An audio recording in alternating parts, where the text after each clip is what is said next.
आपने कभी सोचा है कि अगर भगवान शिव ने पृथ्वी पर किसी एक स्थान को अपनी अनंत शक्ति का प्रतीक बनाया हो तो वह कैसा होगा?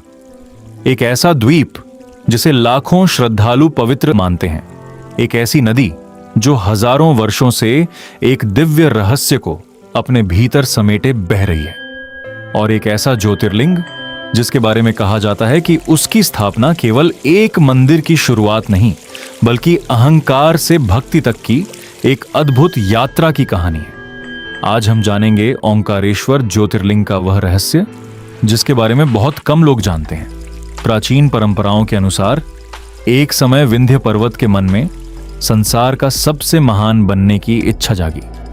वह इतना ऊंचा होना चाहता था कि कोई भी पर्वत उसके समान न रह जाए, लेकिन धीरे धीरे उसे यह एहसास हुआ कि केवल शक्ति और ऊंचाई से महानता नहीं मिलती। तब उसने नर्मदा के पवित्र तट पर मिट्टी से एक शिवलिंग बनाया और भगवान शिव की कठोर तपस्या आरंभ कर दी। कहा जाता है कि उसने निरंतर ओम नमः शिवाय का जाप किया। दिन बीत गए, महीने बीत गए, ऋतुएं बदल गईं, लेकिन उसकी तपस्या नहीं टूटी। जंगल शांत हो गया, पक्षियों का कलरव मानो थम गया और नर्मदा की धारा उस तपस्या की मौन साक्षी बनकर बहती रही। तभी एक दिन चारों ओर ऐसा दिव्य प्रकाश फैला कि मानो स्वयं सृष्टि उस क्षण को देख रही हो। परंपरा के अनुसार उसी ज्योति से भगवान शिव प्रकट हुए। महादेव ने विंध्य की भक्ति से प्रसन्न होकर वरदान मांगने को कहा, लेकिन विंध्य ने न धन मांगा, न राज्य, न अपार शक्ति। उसने केवल एक प्रार्थना की, प्रभु आप इसी स्थान पर सदा विराजमान रहें ताकि आने वाले युगों तक आपके भक्त आपके दर्शन कर सकें। कहा जाता है कि भगवान शिव ने उसकी प्रार्थना स्वीकार कर ली और उसी दिव्य प्रकट रूप को आज ओंकारेश्वर ज्योतिर्लिंग के नाम से पूजा जाता है। इसी क्षेत्र में स्थित ममलेश्वर मंदिर भी सदियों से अत्यंत श्रद्धा के साथ पूजित होता आया है और अनेक भक्त दोनों मंदिरों के दर्शन को अपनी यात्रा का अभिन्न भाग मानते हैं।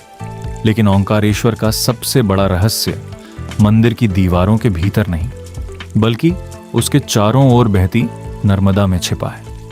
अनेक श्रद्धालुओं की मान्यता है कि नर्मदा नदी के बीच स्थित यह द्वीप ऊपर से देखने पर पवित्र ओम के आकार जैसा दिखाई देता है। कोई इसे प्रकृति का अद्भुत संयोग मानता है तो कोई इसे स्वयं महादेव की दिव्य लीला। यही विश्वास सदियों से लाखों श्रद्धालुओं को इस पवित्र धाम तक खींच लाता है।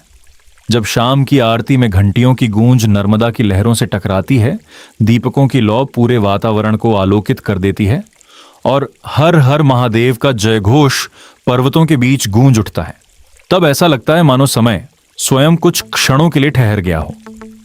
शायद यही कारण है कि ओंकारेश्वर केवल 12 ज्योतिर्लिंगों में से एक नहीं बल्कि यह उस सत्य का प्रतीक है कि अहंकार मनुष्य को कभी महान नहीं बनाता, लेकिन सच्ची भक्ति स्वयं महादेव को भी भक्त के सामने प्रकट होने के लिए विवश कर देती है।